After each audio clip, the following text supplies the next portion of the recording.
اعوذ باللہ من الشیطان الرجیم بسم اللہ الرحمن الرحیم رب اشرح لی صدری ویسر لی امری واحلل عقدۃ من لسانی یفقہوا قولی۔ 13ویں پارے کا آغاز بھی سورہ یوسف سے ہوتا ہے۔ جناب یوسف علیہ السلام جب جیل سے آزاد ہو گئے تو بادشاہ نے یوسف علیہ السلام کو اپنے قریبی مصاحبین میں شامل کر لیا۔ آپ علیہ السلام ابتدائی طور پر وزیر خزانہ اور بعد میں عزیز مصر کے منصب پہ فائز ہو گئے۔ یوسف علیہ السلام نے زرعی نظام کو بڑی توجہ سے چلایا اور خوشحالی کے 7 سالوں میں مستقبل کے لیے بہترین تیاری کی، یہاں تک کہ جب پوری دنیا میں قحط سالی عام ہو گئی تو مصر کی معیشت انتہائی مضبوط اور مستحکم ہو چکی تھی۔ قحط سالی اپنے عروج پہ پہنچی تو غلے کے حصول کے لیے دنیا بھر سے قافلے مصر پہنچنا شروع ہو گئے۔ جناب یعقوب علیہ السلام کے بیٹوں نے بھی مصر کا رخ کیا۔ جب وہ عزیز مصر کے محل میں داخل ہوئے تو جناب یوسف علیہ السلام اپنے بھائیوں کو پہچان گئے، جبکہ بھائی آپ سے غافل تھے، انہوں نے نہیں پہچانا۔ آپ نے باتوں باتوں میں اپنے بھائیوں سے کہا کہ اگلی مرتبہ جب آؤ تو اپنے چھوٹے بھائی بنیامین کو بھی ساتھ لانا۔ جب انہوں نے بتایا کہ ہمارا ایک چھوٹا بھائی گھر میں ہے تو انہوں نے کہا جب اگلی دفعہ آؤ تو اسے بھی ساتھ لے کے آنا۔ اگر تم اپنے چھوٹے بھائی کو نہ لائے تو تمہیں غلے سے کچھ بھی نہیں ملے گا، اور ساتھ ہی جو پونجی ان کے بھائی غلہ اور اناج خریدنے کے لیے لائے تھے اس کو بھی اپنے بھائیوں کے سامان میں ڈال دیا۔ جب یوسف علیہ السلام کے بھائی یعقوب علیہ السلام کے پاس پہنچے تو انہوں نے عزیز مصر کی بہت زیادہ تعریف کی اور ساتھ ہی یہ بھی بتایا کہ بابا یعقوب علیہ السلام عزیز مصر کی خواہش تھی کہ ہم بھائی بنیامین کو بھی ساتھ لے کر جائیں۔ تو جناب یعقوب علیہ السلام نے جواب میں کہا کہ کیا میں تم پر اسی طرح اعتماد کروں جس طرح میں نے اس سے پہلے یوسف علیہ السلام کے معاملے میں تم پر اعتماد کیا تھا؟ اس پر جناب یعقوب علیہ السلام کے بیٹے خاموش ہو گئے۔ جب سامان کھولا گیا تو اس میں سے اناج کے ساتھ ساتھ پونجی بھی برآمد ہو گئی۔ اس پر یعقوب علیہ السلام کے بیٹوں نے کہا دیکھیے بابا، عزیز مصر نے تو ہماری پونجی بھی ہمیں دے دی ہے۔ اب جناب یعقوب علیہ السلام نے کہا کہ میں بنیامین کو تمہارے ساتھ اس صورت میں روانہ کروں گا کہ تم اس کی حفاظت کی قسم کھاؤ۔ بیٹوں نے پیغمبر خدا جناب یعقوب علیہ السلام کے سامنے حلف دیا تو جناب یعقوب علیہ السلام نے اپنے بیٹوں کو نصیحت کی کہ جب مصر میں داخلے کا وقت آئے تو علیحدہ علیحدہ دروازوں سے داخل ہونا۔ یہ ان کے دل میں ایک حاجت تھی، ایک خدشہ تھا کہ کہیں جب یہ کڑیل جوان اور خوبصورت ایک ہی دفعہ دروازے سے داخل ہوں گے تو کہیں ان کو نظر نہ لگ جائے، اس لیے علیحدہ علیحدہ دروازوں سے جانے کا حکم دیا۔ جب دوبارہ یوسف علیہ السلام کے بھائی ان کے پاس پہنچے تو جناب یوسف علیہ السلام نے بنیامین کو علیحدہ ایک طرف کر لیا اور ان کو کہا کہ میں آپ کا بھائی یوسف علیہ السلام ہوں۔ اس کے بعد یوسف علیہ السلام نے اپنا پیالہ جناب بنیامین کے سامان میں رکھوا دیا۔ جب قافلہ روانہ ہونے لگا تو اعلان کروایا گیا کہ قافلے والوں تم چور ہو۔ یعقوب علیہ السلام کے بیٹوں نے جواب میں کہا کہ اللہ کی قسم ہم زمین پہ فساد پھیلانے نہیں آئے اور نہ ہی ہم چور ہیں۔ اس پر ان سے کہا گیا کہ اگر تم میں سے کسی کے سامان سے بادشاہ کا پیالہ برآمد ہو گیا تو اس کی کیا سزا ہوگی؟ تو جواب میں انہوں نے کہا کہ اس کی سزا فما جزاؤہ من وجد فی، اس کی سزا وہی ہوگی جو مجرم ہوگا وہ خود اپنے کیے کا ذمہ دار ہوگا۔ چنانچہ جب سامان کی تلاشی لی گئی تو جناب بنیامین کے سامان میں سے پیالہ برآمد ہو گیا۔ تو یوسف علیہ السلام کے بھائیوں نے اس موقع پر بڑے عجیب رد عمل کا اظہار کیا اور کہا کہ اگر بنیامین نے چوری کی ہے تو اس سے پہلے ان کے بھائی یوسف علیہ السلام نے بھی چوری کی ہے، اس نے بھی پہلے چوری کی تھی۔ تو اس پر جناب یوسف علیہ السلام نے کہا اپنے دل میں کہ جو تم الزام تراشی کرتے ہو اس کی حقیقت سے اللہ بخوبی آگاہ ہے۔ اتنا کڑوا جملہ، اور بھائی بھی وہ جنہوں نے بغیر کسی وجہ کے بچپن سے ہی کنویں میں پھینک دیا، باپ سے جدا کر دیا، اب طاقت بھی ہے، حکمرانی بھی ہے، بادشاہ ہے، اور بھائی غلام بن کے سامنے کھڑے ہیں، اور اتنی کڑوی بات، اتنا برا الزام لگا رہے ہیں کہ اگر اس نے چوری کی ہے تو اس کے بھائی نے بھی کی تھی۔ اف تک نہیں کہا۔ جیسے پہلے میں نے بتایا کہ اس کہانی میں اللہ صبر اور تقوی سکھا رہے ہیں۔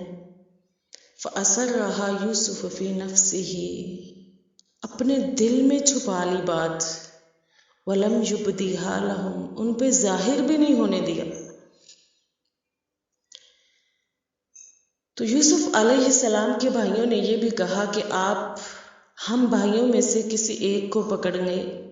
یوسف علیہ السلام نے کہا معاذ اللہ، ہم کسی مجرم کی جگہ کسی دوسرے کو کس طرح پکڑ سکتے ہیں؟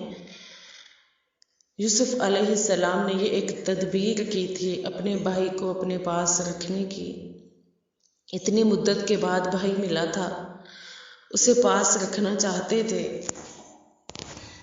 تو وہاں ایسے تو رکھ نہیں سکتے تھے، اس لیے یہ تدبیر کی، ان کے سامان میں خود وہ رکھوایا اور پھر اسے اپنے پاس رکھا۔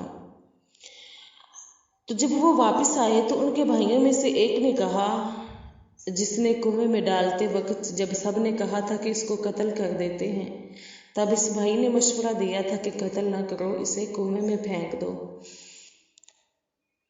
تو اب بھی وہ بھائی اپنے باپ سے بہت شرمندہ تھا کہ ہم قسم کھا کے اسے ساتھ لے کے آئے ہیں، اب میں تو اپنے بابا کے پاس ایسے نہیں جاؤں گا۔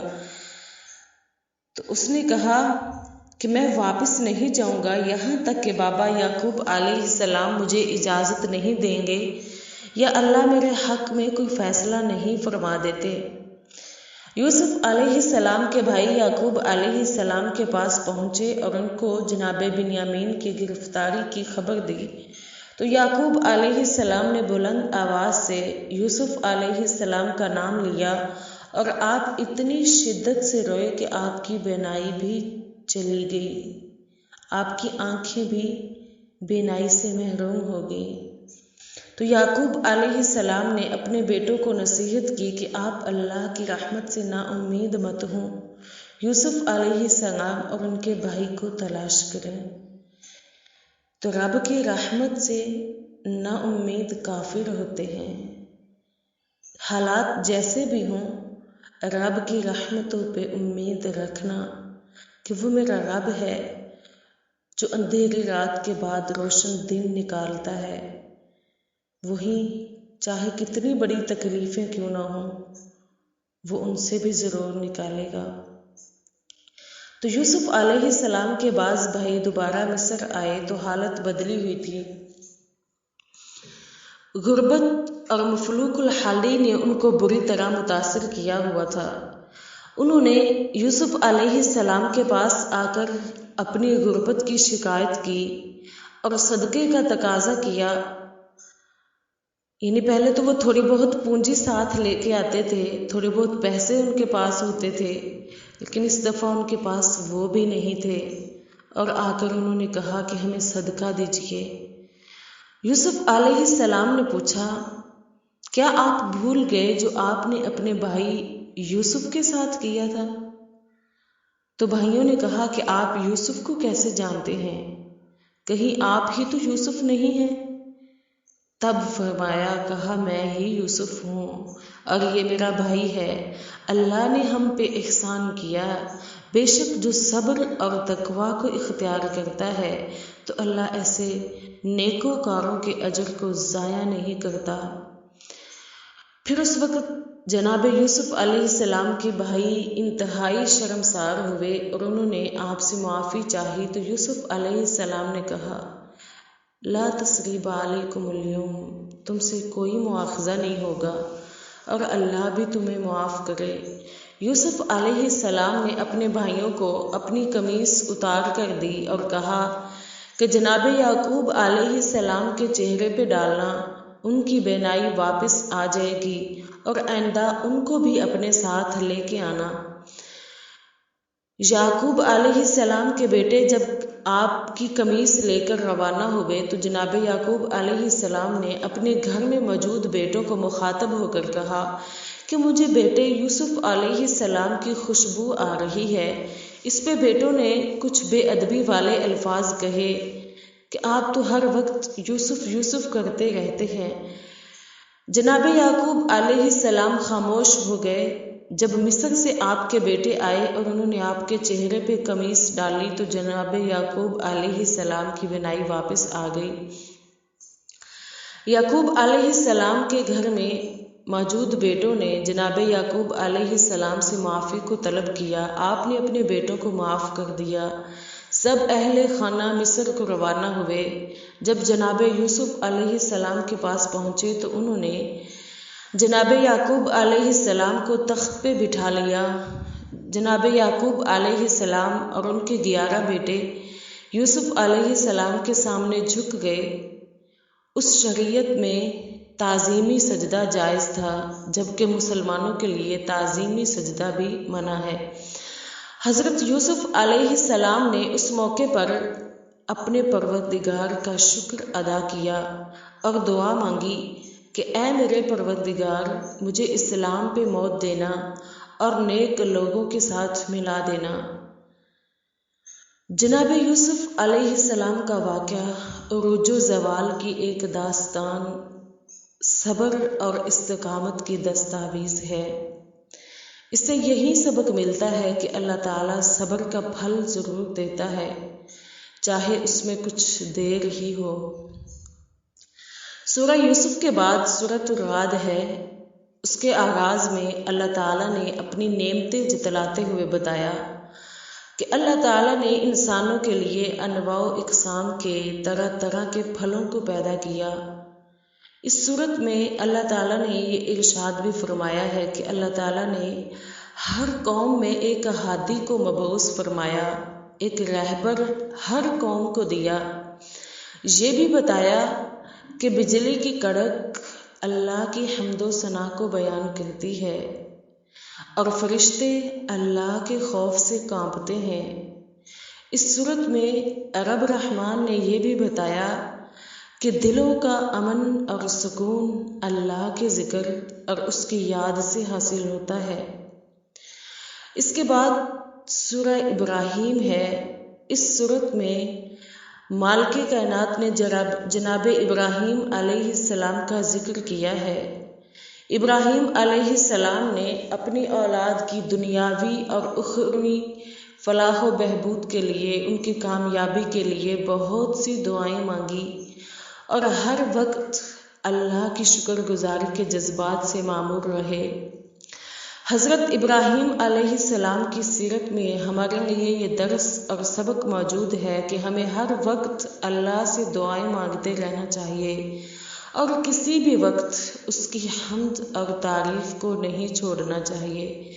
اللہ سے دعا ہے کہ اللہ ہمیں قرآن مجید میں بیان کردہ مضامین سے سبق حاصل کرنے کی توفیق عطا فرمائے۔ آمین ثم آمین۔